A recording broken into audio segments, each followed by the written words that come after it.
السلام علیکم۔ آج جو کہانی میں آپ کی خدمت میں پیش کرنے جا رہا ہوں وہ واقعہ میرے ایک دوست کے ساتھ پیش آیا تھا جو کہ آج کل انگلینڈ میں مقیم ہے۔ میں اسی کی زبانی آپ کی خدمت میں پیش کرتا ہوں۔ میرا نام سلیمان ہے۔ میرے ساتھ ایک عجیب و غریب واقعہ پیش آیا جس کو میں آج تک نہیں بھولا۔ کچھ ایسے واقعات ہوتے ہیں جن کو انسان چاہتے ہوئے بھی بھلا نہیں سکتا۔ جب انسان کی زندگی میں حقیقت سے ہٹ کر کوئی واقعہ رونما ہوتا ہے تو انسان کو احساس ہوتا ہے کہ جس دنیا میں وہ رہتا ہے وہ تو چھوٹی سی ہے۔ ہم اپنی فیملی کے ساتھ رہتے ہیں اور ملازمت کرتے ہیں۔ ہم کئی دوست احباب بناتے ہیں اور ہم شعوری طور پر سمجھ لیتے ہیں کہ یہی ہماری دنیا ہے، لیکن ہماری دنیا کے علاوہ بھی کئی دنیایں اس کائنات میں موجود ہیں جو ہمیں نظر نہیں آتی۔ لیکن نظر نہ آنے کا مطلب یہ نہیں ہوتا کہ ان کا وجود ہی نہیں ہے۔ جب ہماری زندگی میں کوئی واقعہ رونما ہوتا ہے تو ہمیں ان کے وجود کا احساس ہوتا ہے، اور چونکہ اس دنیا میں رہنے والی ماورائی مخلوق ہمیں نظر نہیں آتی، اس لیے ہماری عقل دنگ رہ جاتی ہے۔ ایک اسی طرح کا واقعہ میری زندگی میں پیش آیا، اور اس واقعہ کے بعد مجھے دوسری دنیا میں رہنے والی ماورائی مخلوق کے وجود پر یقین ہو گیا۔ ہم انہیں دیکھ نہیں سکتے لیکن وہ اپنے وجود کا احساس ہمیں دلا سکتے ہیں۔ یہ واقعہ 2002 کا ہے۔ میں ان دنوں کالج میں پڑھتا تھا۔ میں بہت محنتی لڑکا تھا اور پیپرز میں میرے مارکس بھی اچھے آتے تھے۔ کالج سے آنے کے بعد میں اکیڈمی چلا جاتا اور اکیڈمی سے گھر آنے کے بعد میں پڑھائی کرتا۔ ان دنوں کیبل نہیں ہوتی تھی اور ٹی وی پر رات کو 8 بجے ایک ڈرامہ لگا کرتا تھا، میں وہ دیکھتا تھا۔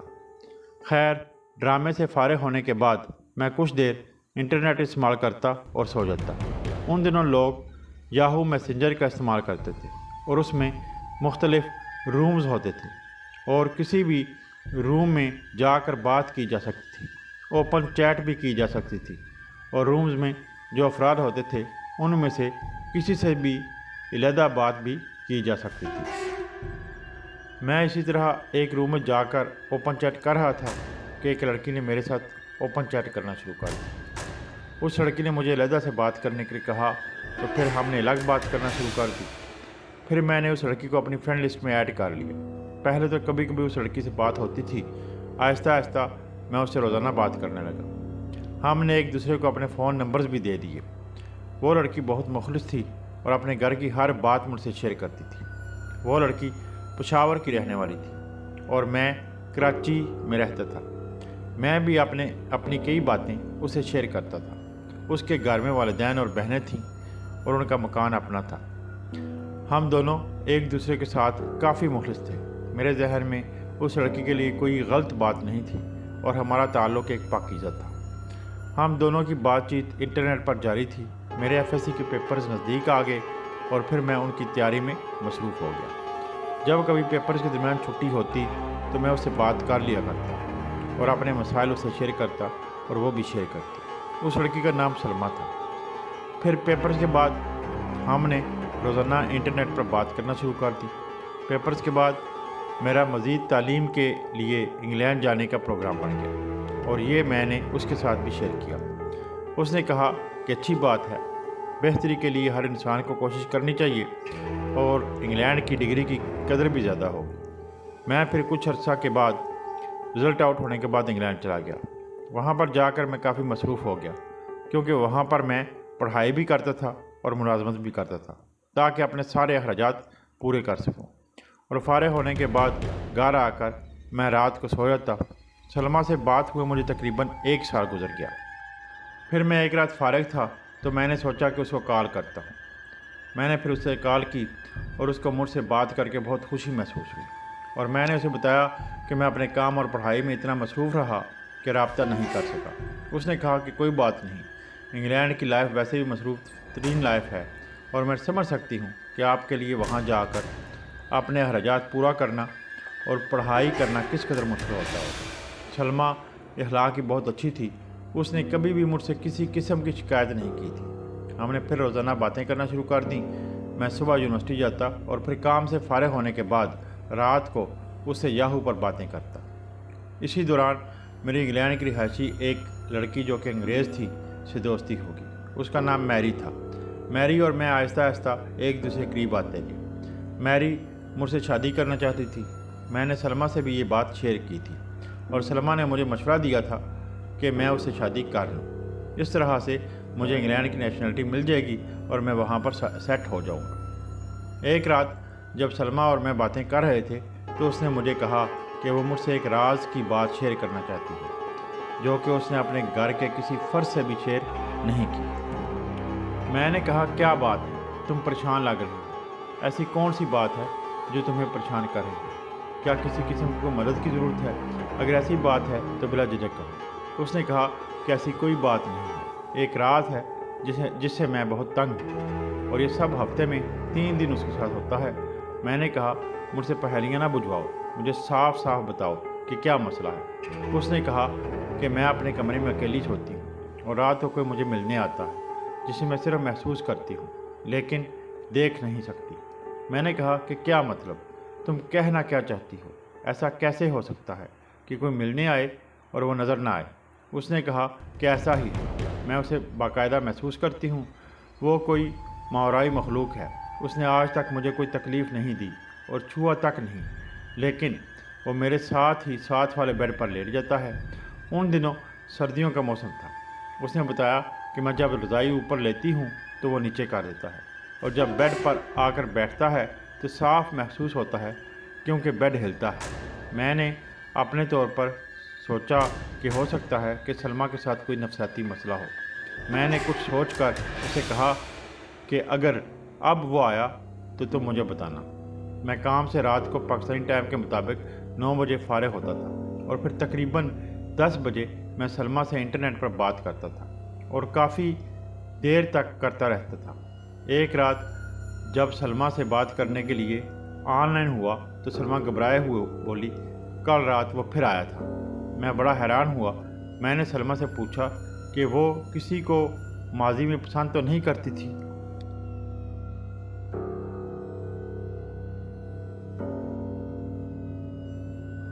جس کے ساتھ اس کی شادی نہ ہو سکی ہو۔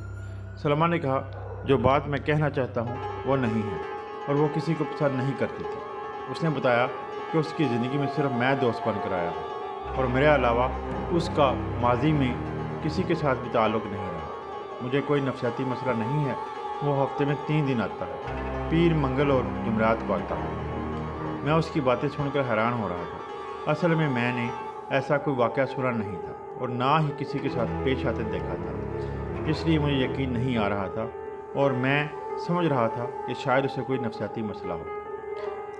خیر مجھے سلمیٰ کی بات پہ یقین کرنا پڑا کیونکہ وہ جھوٹ نہیں بولتی تھی اور جس طرح وہ پورے وثوق سے اپنے ہوش و حواس میں بتا رہی تھی اسے کوئی نفسیاتی مسئلہ نظر نہیں آ رہا تھا۔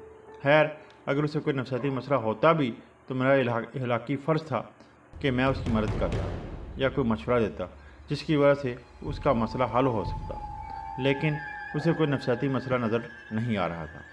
میں نے اسے پوچھا کہ وہ کتنے بجے آتا ہے۔ اس نے کہا کہ رات کے 2 بجے آتا ہے۔ اس نے کہا ٹھیک ہے، ہم ان 3 دن پوری رات بات کریں گے اور دیکھتے ہیں کہ وہ کیسے آتا ہے۔ اگلے دن پیر تھا۔ میں رات کو کام سے فارغ ہو کر آن لائن ہو گیا اور سلمیٰ سے بات کرنا شروع کر دی۔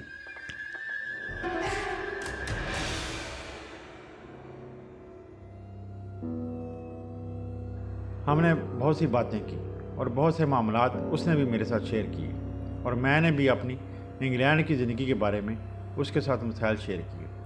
میں ساری رات جاگتا رہا اور اسے باتیں کرتا رہا اور اس سے کئی بار پوچھا کہ وہ ماورائی مخلوق آئی ہے یا نہیں، لیکن اس رات کوئی بھی نہیں آیا۔ پھر منگل والی رات بھی ہم ساری رات باتیں کرتے رہے لیکن اس رات بھی کوئی نہیں آیا۔ جب جمعرات کا دن آیا تو میں رات کو تقریباً 11 بجے آن لائن ہوا تھا اور ہم باتیں کرتے رہے۔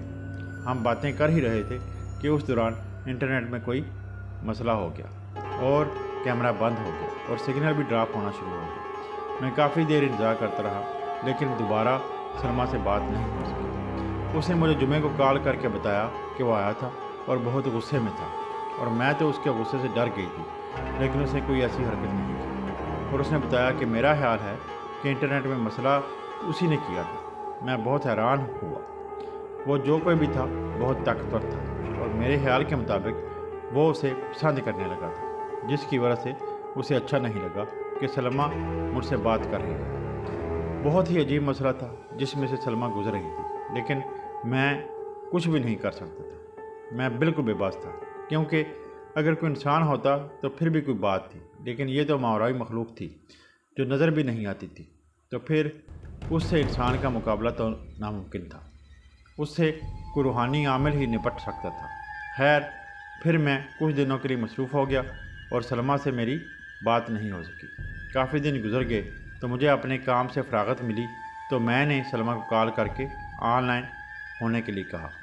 رات کو ہم دونوں کافی دنوں بعد انٹرنیٹ پر ملے تو سلمہ نے کہا کہ کئی مرتبہ آیا تھا، لیکن اب وہ غصے میں نہیں تھا۔ شاید اسے میرا سلمہ سے بات کرنا اچھا نہیں لگتا۔ سلمہ گھبرائی ہوئی تھی اور پریشان تھی کہ اسے اپنی جان کیسے چھڑائے۔ پھر ہم کئی دن روزانہ رات کو آن لائن ہوتے اور بات کرتے۔ ایک دفعہ رات کو کام سے فارغ ہو کر میں گھر آیا۔ رات کے تقریباً 9 بجے کا ٹائم تھا۔ میں نے سلمہ سے کال پر کہا کہ وہ آن لائن ہو جائے۔ میں نے اپنا کمپیوٹر آن کیا اور آن لائن ہوا ہی تھا کہ دروازے پر بیل ہوئی۔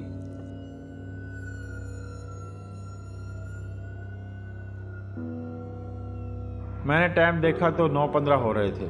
میں نے سوچا اس ٹائم کون ہو سکتا ہے؟ رات کے ٹائم کوئی بھی میری طرف کبھی بھی نہیں آیا تھا۔ 2 بار بیل کرنے کے بعد اس نے دروازے پر زور زور سے دستک دینا شروع کر دیا۔ میں نے دروازہ کھولا تو دیکھا سامنے میری کھڑی ہے اور بہت غصے میں ہے۔ میں نے اس سے سلام بھی لیا، لیکن وہ میرے ساتھ مخاطب ہوئے بغیر اندر بہت غصے سے داخل ہو گئی۔ وہ بیڈ روم میں جا کر صوفے پر بیٹھ گئی اور مجھے گور گور کر دیکھنے لگی۔ میں نے اسے پوچھا کہ کیا ہوا، تم میری طرف اتنا غصے سے کیوں دیکھ رہی ہو؟ اس نے کوئی جواب نہ دیا۔ اس نے غصے سے اٹھ کر میرے اور میں اپنے لیے کچن میں جا کر ایک کپ چائے بنائی اور ہم چائے پینے لگے، لیکن اس دوران اس نے ایک لفظ بھی نہیں بولا۔ مجھے آہستہ آہستہ نیند آنا شروع ہو گئی۔ پھر میری صبح آنکھ کھلی۔ جب میں نے اٹھ کر ارد گرد دیکھا تو ادھر کوئی بھی نہیں تھا، اور مجھے یاد آیا کہ میں تو صوفے پر لیٹا تھا۔ پھر میں بیڈ پر کیسے آ گیا، اور میرا لیپ ٹاپ بھی بیڈ پر پڑا ہوا تھا جب کہ وہ صوفے پر تھا۔ پھر میں نے لیپ ٹاپ آن کیا اور یاہو میسنجر اوپن کیا اور اس میں پاسورڈ انٹر کرنے لگا تو مجھے پاسورڈ یاد ہی نہیں آ رہا تھا۔ اور پھر میں نے سلمہ کو کال کرنے کی غرض سے موبائل اٹھایا تو میں نے دیکھا کہ موبائل میں تو اس کا نمبر ہی نہیں ہے۔ میں نے موبائل میں اس کا نمبر بہت تلاش کیا لیکن نہیں ملا، ایسے لگتا تھا کہ کسی نے ڈیلیٹ کر دیا ہے۔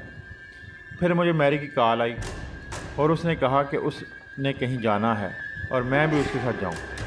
میں نے کہا ٹھیک ہے، تم میری طرف آ جاؤ۔ اس نے کہا تیار ہو جاؤ، میں 10 منٹ میں آ رہی ہوں۔ پھر میں میری کے ساتھ کار میں بیٹھ کر چلا گیا۔ میں نے میری سے راستے میں پوچھا کہ وہ رات کو میری طرف آئی تھی، اور اس نے کچھ بات بھی نہیں کی اور بغیر بتایا چلی گئی۔ اس نے کہا کہ میں نے تمہاری طرف آئی ہی نہیں۔ میں نے کہا کہ تم آئی تھی، تم ایسے کیوں کہہ رہی ہو؟ اس نے کہا کہ میں نہیں آئی، وہ مجھے اپنے گھر لے گئی، اور اس نے اپنی والدہ سے کہا کہ امی میں کل رات کہیں باہر گئی تھی۔ اس کی والدہ نے کہا بیٹا یہ تو کل سارا دن اور رات گھر پر ہی رہی تھی، کہیں بھی نہیں گئی۔ میں خاموش ہو گیا اور میں نے اس بات پر زیادہ زور نہیں دیا کیونکہ میری کے ساتھ شادی ہونے والی تھی، اور اگر میں مزید بات کرتا تو انہوں نے سمجھنا تھا کہ میرا ذہنی توازن ٹھیک نہیں ہے۔ خیر، اس کے بعد میں سوچتا رہا کہ یہ سارا کیا ماجرا تھا۔ میرے ذہن میں طرح طرح کے خیالات آ رہے تھے۔ خیر، میں صبر کے سوا کچھ نہیں کر سکتا تھا کیونکہ میرے پاس تو سلمہ کا فون نمبر ہی نہیں تھا۔ میں نے 1 مہینے بعد پاکستان جانا تھا کیونکہ یونیورسٹی سے چھٹیاں تھیں۔ خیر، میں نے بڑی مشکل سے 1 مہینہ گزارا۔ جب چھٹیاں ہوئیں تو پاکستان کی ٹکٹ لی اور میں پاکستان آ گیا۔ 2 دن آرام کے بعد میں نے پشاور جانے کا پروگرام بنایا۔ مجھے تو سلمہ کے گھر کا پتہ بھی معلوم نہیں تھا کیونکہ کبھی اسے پوچھا ہی نہیں تھا کہ وہ پشاور میں کس جگہ رہتی ہے۔ خیر، ایک بار اس نے پشاور میں اپنے گھر کے قریب کسی ایریا کا ذکر کیا تھا جو کہ اب مجھے یاد نہیں ہے۔ خیر، میں بائی ایئر پشاور چلا گیا اور جس ایریا کا اس نے ذکر کیا تھا میں وہاں گیا۔ وہاں پر جا کر میں نے کئی جگہ سے پوچھا لیکن مجھے سلمہ کی رہائش کا پتہ نہ چل سکا۔ میں نے سلمہ کا گھر تلاش کرنے کی کافی کوشش کی لیکن مجھے اس کا گھر نہیں ملا۔ میں بہت پریشان ہو گیا، میں اب کچھ نہیں کر سکتا تھا۔ میں واپس کراچی آ گیا۔ میں نے سلمہ کے لیے کافی دعائیں کیں اور اب بھی دعا گو ہوں۔ کہ اللہ اسے سلامت رکھے اور جو بھی مخلوق تھی اللہ اسے اس سے چھٹکارا دلائے۔ اگر میرے ساتھ بیتا ہوا یہ واقعہ سلمیٰ سنیں تو پلیز مجھ سے کمنٹ سیکشن میں رابطہ ضرور کرے اور اپنی خیریت کی خبر دے۔